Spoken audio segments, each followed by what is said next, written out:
Muy bien, bueno, pues seguimos con Tinku Tecnología en nuestra entrevista final y hoy nos acompaña Verónica Bello. ¿Cómo estás, Verónica? Hola, Alejandra, muy bien. Gracias Súper por invitarme. bienvenida. Gracias. Y estamos además ansiosos porque es que además no hemos tratado este tema en el programa todavía. ¿Cómo es posible? Llevamos 30 programas y sabemos que esto es muy importante, lo que vamos a hablar hoy. Porque Verónica Bello, bueno, voy a contar un poco de tu bio, ¿vale? Tú eres arquitecta. Eso es. Y eres diseñadora de servicios, que ahora nos contarás en qué consiste todo eso, ¿no? Trabajas como directora de diseño estratégico en la oficina de Designit en Madrid, que es una firma de origen danés de diseño estratégico. Has trabajado, conceptualizado un montón de proyectos para diferentes verticales y tu trabajo combina metodologías específicas de diseño centrado en el ser humano con nuevas tecnologías y el oficio de la arquitectura, o sea, un mix ahí, ¿no? Y además de tu actividad profesional, también eres docente, eres comunicadora, haces que el diseño se conozca, también has trabajado juntando la arquitectura con otro sector como la moda, ¿no? Y bueno, muchas cosas más. Sí. Así que bueno, súper bienvenida y estamos aquí súper pendientes para escuchar todo lo que nos cuentes, ¿vale? Gracias. Lo primero de todo, bueno, yo tengo del diseño algunas referencias, pero muy pocas. Bueno. Pero sí me han dicho que los diseñadores sois puristas, ¿no? O sea, que el diseño es algo purista. Bueno, primero yo te quería preguntar, ¿qué es el diseño? Esta te la mandé yo por mail antes para que no pides sorpresa, porque yo sé que es una pregunta para que podamos filosofar, es ¿no? que mira en Nada más Wikipedia y empezar. no sale. Y no Entonces, te digo, si aclaro. no sale en Wikipedia, a lo mejor pongo a Verónica en un compromiso. Cuéntame, el diseño. Bueno, hombre, el diseño, quiero decir, es una disciplina creo que conocida por todo el mundo y en el caso en el que a mí me ocupa o en el que llevo desarrollándome profesionalmente, lo que hace es atender problemas o oportunidades de negocio a través de una metodología de diseño.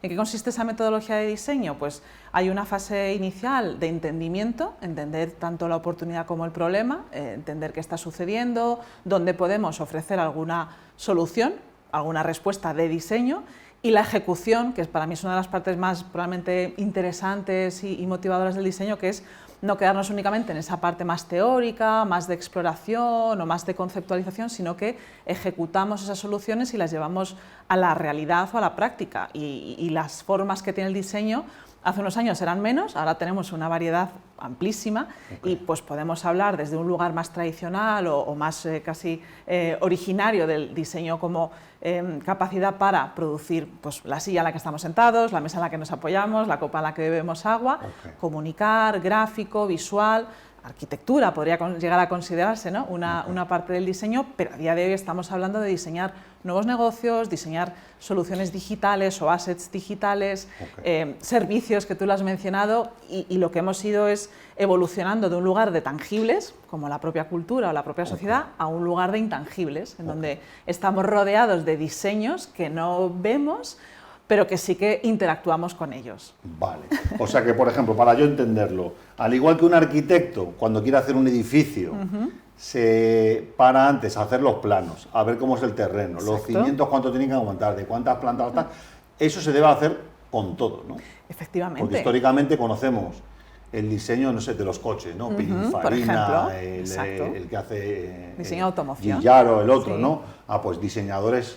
Pero todo tiene un diseño, lo que tú has dicho, una copa para poder beber agua fácilmente, una silla para que te aguante bien, puedas subir esto y no te quedes ahí con los hombros caídos. Claro, tiene una función porque te tiene que poder permitir beber, pero también tiene una forma, ¿no? Y esta copa, pues a lo mejor para ti te resulta más estética o más bonita y a lo mejor para otra persona le resulta pues, que no es tan bonita y que habría que rediseñarla.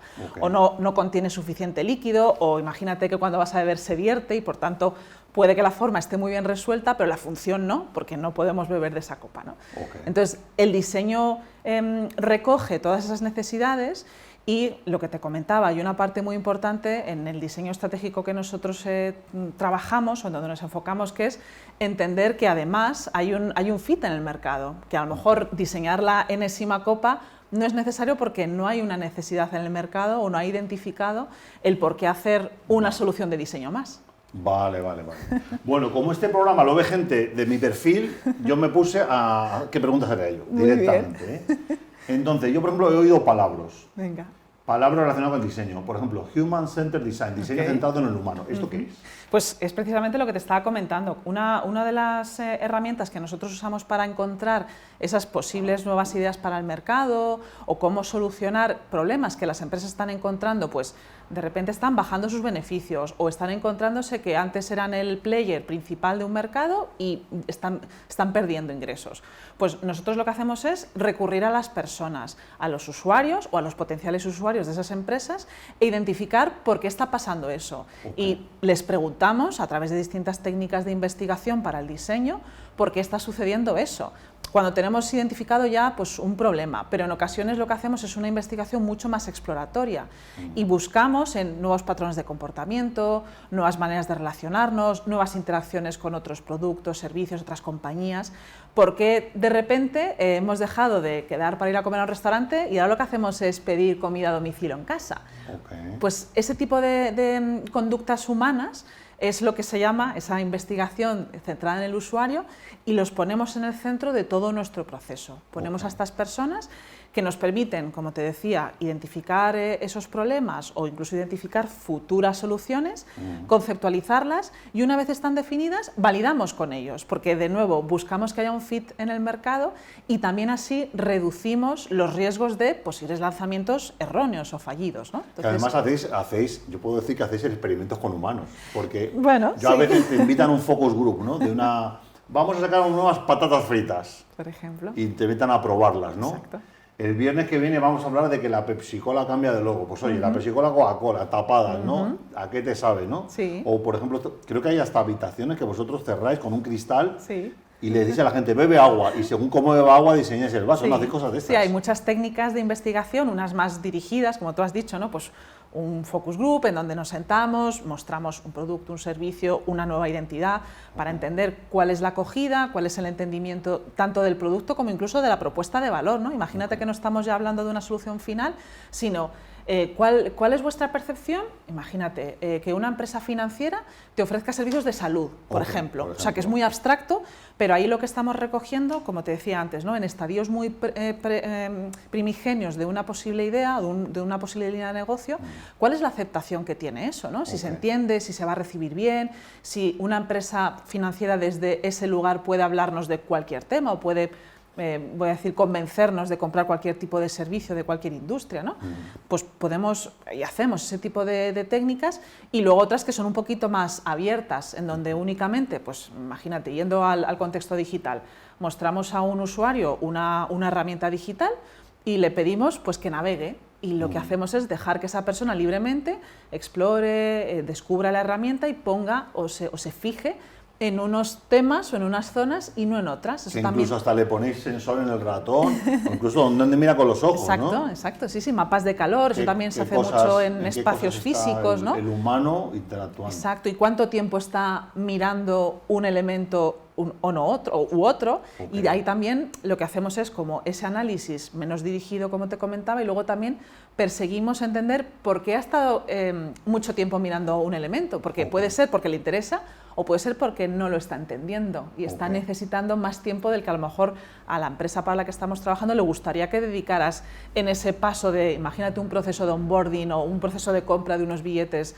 para una aerolínea. Es lo que te iba a preguntar, porque no necesariamente son proyectos de tecnología. No, la tecnología... Con hacerle la vida más fácil a ese usuario, yo por ejemplo soy muy fan y siempre lo defiendo, a mí me gusta mucho el metro de Madrid y yo he viajado, he vivido en muchos países y echo de menos la señalética de Madrid, ¿no? Entonces, una empresa de, yo qué sé, el metro de Medellín os puede venir y decir, oye, queremos que el usuario, sin tecnología ni nada, que nos pongáis cómo deben ser los carteles para no perderte en el metro, eso lo hacemos nosotros, ¿no? Sí, nosotros, como te decía, ¿no? Tenemos la capacidad de diseñar elementos físicos, intangibles, como el digital, y una yo creo que de los beneficios de trabajar con una empresa como Designit es que no vamos con una solución dando respuesta a cualquier problema, sino que dependiendo de, pues como tú muy bien apuntas, si estamos en un contexto físico y necesitamos que la respuesta sea física, lo podemos hacer, o a veces tenemos limitaciones pues, económicas, presupuestarias, en donde, pues, por ejemplo, integrar una nueva plataforma tecnológica es muy costoso.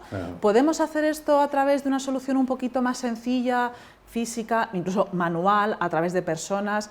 y tenemos esa capacidad y nosotros ahí nos sentimos muy válidos para dar servicio a las empresas con las que trabajamos, porque no les queremos convencer de hacer un tipo de diseño, sino que hacemos el diseño que creemos que da mejor respuesta a la oportunidad y que también se adscribe mejor a sus capacidades y a sus posibilidades desde la empresa. Ok.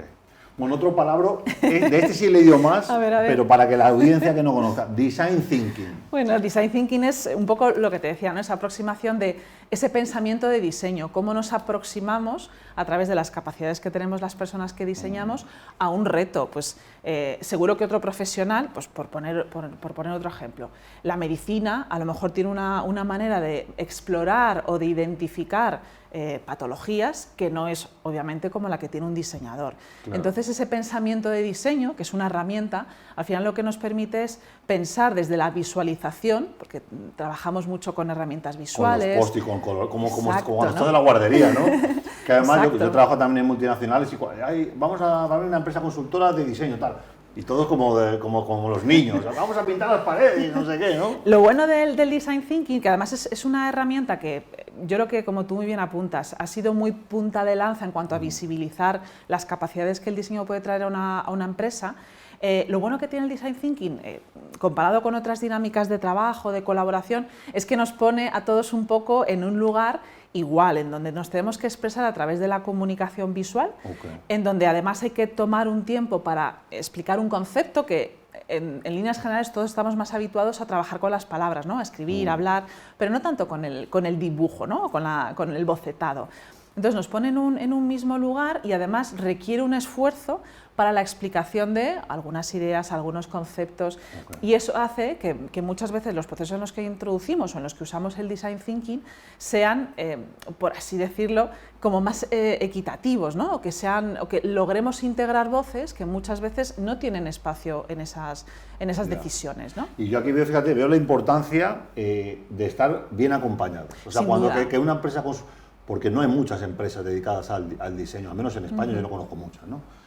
Y el otro día hablando con un empresario de un medio de comunicación importante en España y hablamos de Design Thinking.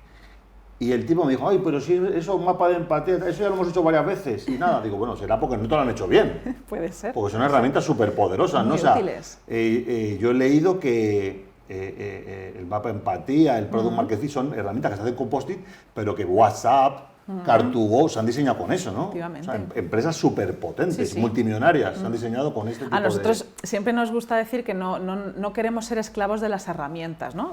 Pues esas que me has mencionado son metodologías o son maneras de trabajar y que formen parte de un proceso de diseño, pero no somos esclavos y en ocasiones pasa que cuando hay empresas o hay profesionales incluso que quieren seguir las herramientas casi que de forma teórica, eso significa muchas veces que no es lo que necesita en ese momento o la empresa o el proyecto, y puede pasar, por supuesto, que una herramienta mal aplicada de malos resultados, también, sin lugar a dudas. O sea, claro, que es como carne conducir, tiene una parte teórica, pero tiene que haber luego la práctica. Claro, no es garante, ¿no? De que si aplicamos Design Thinking en un proyecto, esto va a funcionar, en absoluto. O si hacemos el mapa de empatía y lo completamos con toda la información que se nos ocurre, esto va a estar bien sí o sí. No, eso es parte de un proceso, pero no nos garantiza que el resultado sea el mejor. Es parte, pero hay que también trabajar, como tú muy bien has apuntado, con otros profesionales, otros departamentos, involucrar conocimiento de otras áreas, porque muchas veces, y esto es algo que nos encontramos muy a menudo, empresas que trabajan en silos,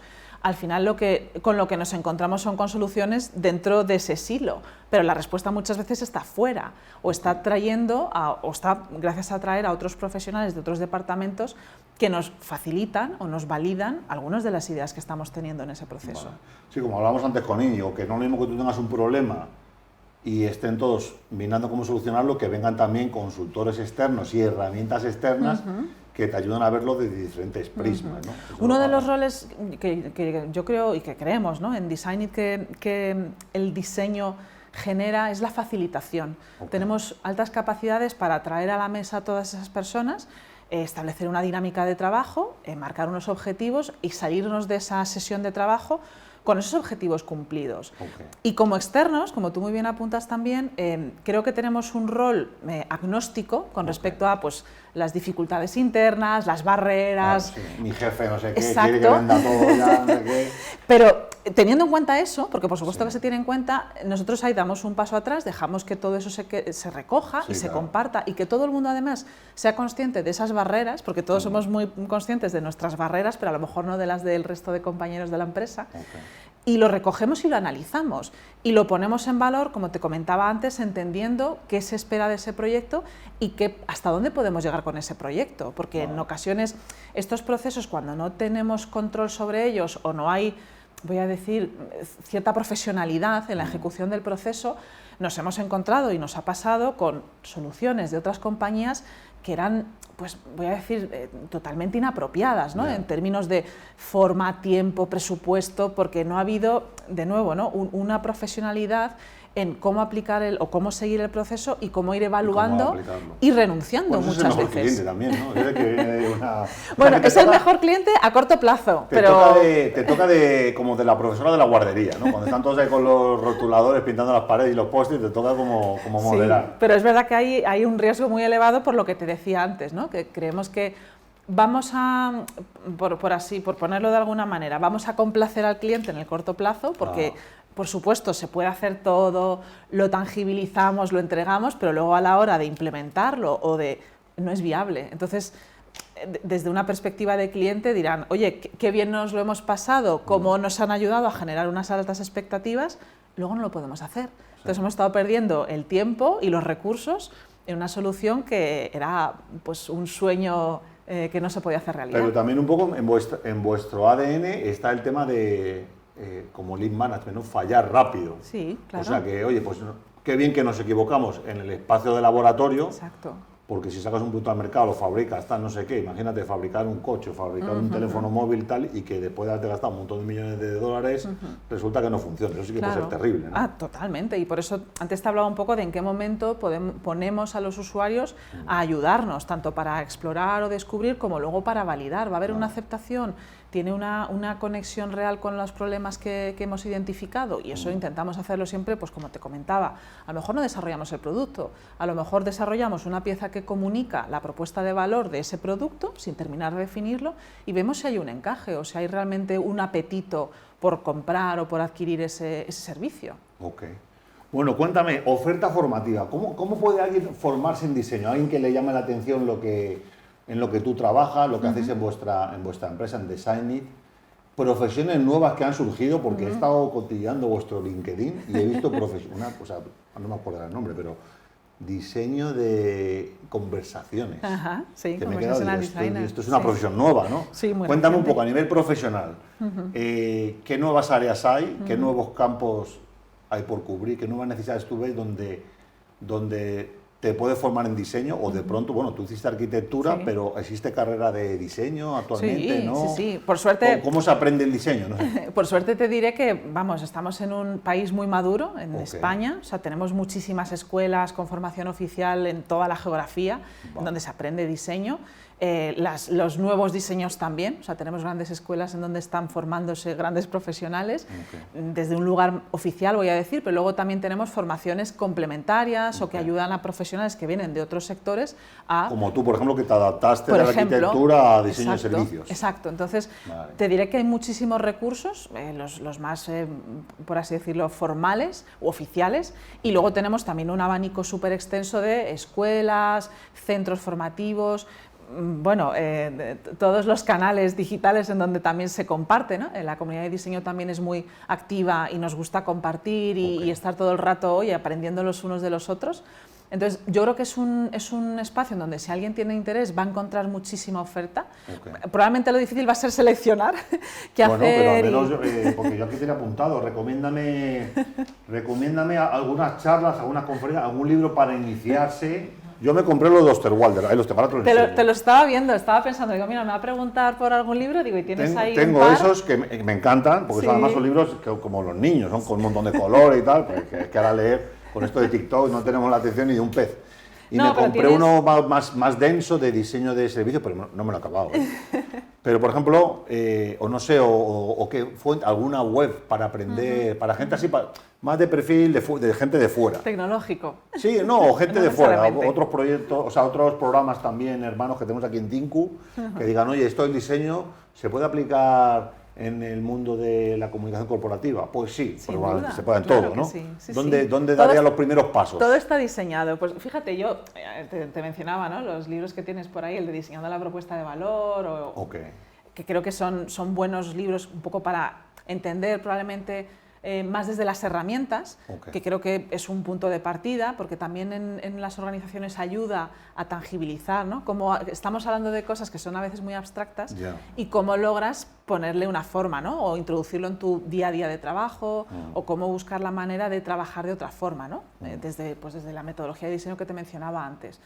Hay muchísimas referencias, hay muchísimas escuelas y yo creo que el punto de partida es la curiosidad, que es algo Ok. que yo creo que nos caracteriza mucho a las personas en general, Ok. pero especialmente a las personas que diseñamos. Por ejemplo, por contarte un poco mi experiencia, ¿no? Yo que vengo de la arquitectura, para mí el movimiento que hice fue muy natural porque yo en la arquitectura echaba en falta eso que hemos hablado antes, ¿no? Tener a las personas que van a usar Los que van a vivir o van en a la casa, disfrutar, vale. exacto, y no tanto la vivienda, que a lo mejor hay una conexión más directa, sino por ejemplo edificios públicos, lugares Ok. donde el usuario o la audiencia muchas veces ni se considera. Ha evolucionado Vale, mucho, ¿eh? vale.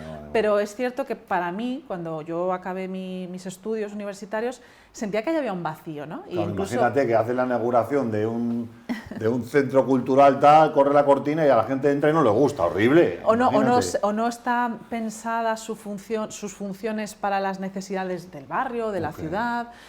Entonces, creo que en general, y esto es algo que ya yo creo que ha evolucionado, la arquitectura se pensaba muy desde, como hablábamos antes, ¿no? La forma y la función, pero no había unos actores en esa escenografía que lo podían usar. Y pues mira, hace no mucho estuvimos en conversaciones con un museo nacional hablando de, por ejemplo, cuál es la experiencia que tiene un visitante. Claro. Si es la misma la experiencia que tiene un visitante a una exposición temporal o a una permanente, un visitante que es local de la ciudad y que bueno, puede ir a ese museo de forma, voy a decir, más fácil o más accesible, o alguien que viaja una vez en la vida a la ciudad, pues ¿cómo tiene que pasar eso? ¿O qué puntos de contacto tiene que tener esa persona? ¿Qué facilidades? Claro. Pues tú lo hablabas antes, ¿no? Los puntos de comunicación, zonas de descanso, zonas de... Pues todo eso... Tenerlo en cuenta. Exacto, Claro. y es algo que yo en mi formación eché en falta y bueno, me puse a explorar. Yo entré además a través de la industria retail, que es una de las industrias que a mí más me interesa porque tiene muchas dimensiones, o sea, Claro, lo de entrar en la tienda, exacto, tal. interactúas tanto en espacio físico como con producto físico, pero también toda la preparación, por ejemplo, ¿no? Ante una compra o una recogida de un producto en un Claro. punto de venta, tú puedes ver en su web, en su e-commerce, en una aplicación, en sus canales de redes sociales, o sea, como me parece unas experiencias que son muy completas, muy complejas, pero también muy completas. Qué bueno. Y yo entré a través de esta industria en concreto, pero Ok. creo que como te decía, por recuperar tu pregunta, la curiosidad y las ganas de hacer las cosas de otra manera abren muchas puertas en las organizaciones y en las conversaciones previas que hemos tenido tú y yo hablábamos un poco también de la innovación, ¿no? De cuando hay una necesidad en una organización de innovar y de hacer las cosas de otra forma, el diseño es una gran herramienta porque, como hablábamos antes, ¿no? Te permite identificar esas oportunidades y te permite conceptualizarlas y validarlas e innovar sin generar un gran riesgo o generar una gran incertidumbre en la organización. Que además nosotros estamos acostumbrados a trabajar con empresas pues, muy grandes, también complejas internamente, ¿no? Donde tienes que trabajar y convencer a muchos departamentos para alinearse y para ver la oportunidad que se está trabajando. Entonces el diseño facilita también mucho eso. Sí, sí, interesantísimo. No, y además que trabajáis con una cosa que es muy difícil, ¿no? Que es el tema de la percepción, ¿no? Sin duda. Esto, por ejemplo, aquí en el programa de recursos humanos se trata mucho, ¿no? Oye, ¿por qué a la gente le gusta trabajar aquí y por qué no? Sí. Y fíjate, un día trabajando con un compañero ingeniero de sistemas también, me contaba que, dice, yo fui a una empresa a hacer una entrevista y me ofrecían un superpuesto con un super salario y dije que no. ¿Y cuál fue la razón? Dice, que las pantallas de los portátiles eran muy pequeñas. Sí, sí. Claro, y tenía razón, ¿no? Dice, oye, fíjate que a nivel de usuario tú llegas ahí, oye, pues es que yo lo que voy a experimentar, ¿no? Y por eso es tan importante el tema de la empatía, ¿no? Oye, ¿qué va a pensar? ¿Cómo se va a sentir? ¿Cómo se sienten hasta los empleados, no? Vosotros hacéis también diseño para... Sí, para experiencia de empleado. Ahora, mucho. por ejemplo, que hay una guerra por el talento brutal, ¿no? Sí. Pues hay que no te digo darle al empleado lo que quiera, pero sí que esté a gusto, ¿no? Y es identificar, que tú lo has apuntado muy bien, a lo mejor venimos de unas generaciones en donde el foco principal era... El salario. Exacto, el salario o el horario o algo así. O que me quede 20 años, cuando a lo mejor la gente no tiene ningún problema en que la despida a los 3 años porque quiera otra cosa. Claro, claro. Y ahora, pues eso que hablábamos al principio, ¿no? Ese cambio de comportamiento, de intereses sociales, es lo que nosotros identificamos y usamos. Esta mañana, por ejemplo, tenía una conversación con una empresa farmacéutica y estábamos hablando de cómo pues movilizar otra cultura, ¿no? Otro tipo de cultura organizacional, y hablábamos de cuáles eran los beneficios. Y lo fácil es decir el salario, ¿no? El beneficio es el salario. Claro. Y tenemos experiencias de haber hecho proyectos con otras organizaciones en donde no, el beneficio puede ser la formación, el reconocimiento, el posicionamiento de esa persona como experto. Silla, que es una buena silla, va a estar 8 horas sentado. Sin duda, sin duda. No, porque la gente valora un colchón bueno, 8 horas sentado en una silla trabajando, sí. programando. O beneficios pues, desde pago de gimnasios, alimentación, exacto. Sí. Y eso es algo que hay que ir mapeando en términos de investigación y que también hay que ver cómo darle forma de manera que no estemos hablando únicamente de eso, pero no neguemos la realidad actual en donde la gente o las personas perseguimos otros objetivos comparado con otras generaciones u otras épocas. Además, que aunque sean otro tipo de servicios, yo que sé, por ejemplo, comprar en Amazon, la gente ya dice, es que me traen el paquete al día siguiente, tal, entonces ya la gente va a esperar que cuando vaya a comprar cualquier otra cosa, pues también las pequeñas empresas se preocupen de dónde está mi paquete, a qué hora va a llegar. Entonces eso va a pasar con todo al final. Y eso que mencionas, fíjate, es un punto que también creo que el diseño ayuda mucho, que es la diferenciación. Porque nos encontramos muchas veces que hay empresas pues, como Amazon, que tú lo has mencionado, suben o cambian los estándares de servicio, de cómo creemos que cuando yo hago una compra tiene que llegar el envío, en cuánto tiempo, de qué manera, y hay empresas que no pueden competir con esa velocidad, con esa agilidad, pero el diseño ayuda a identificar, vale, pero ¿dónde sí puedes competir? Claro. ¿Qué tipo de productos puedes ofrecer? Claro. ¿De qué manera los entregas? ¿Cómo van acompañados? Claro. O a través de qué canales los compras, de qué canales los recibes. Y ahí es donde el diseño de nuevo, ayuda a identificar, no tienes que ser Amazon, pero tienes que diferenciarte de Amazon. Exacto. Es lo mismo, pero no es igual. Exacto. Qué bueno. Pues bueno, ¿qué voy a contar? Aquí un placer, o sea, pasar un rato con Verónica, porque yo he aprendido un montón y esperemos que no sea la última. No, seguro que no, que tenemos muchos libros que comentar. Vale, o sea que bueno, cuento con vosotros y con vuestros compañeros, que sois más de 50 personas, ¿no? Sí, en Madrid somos un estudio de 50 personas, pero globalmente somos cerca de 600. Son un estudio. Un estudio, sí. Te da gusto, la arquitectura, un estudio. Bueno, pues nada, chicos y chicas, muchísimas gracias por estar con nosotros en TINCO Tecnología, como sabéis, empresas punteras diseñando pues productos y servicios que usaremos hoy, mañana y durante muchísimos años, gracias a la tecnología y aquí mismo en España, en idioma español, en idioma de Cervantes. Os esperamos a todos en TINCO en el próximo programa y un abrazo enorme. Chao, chao.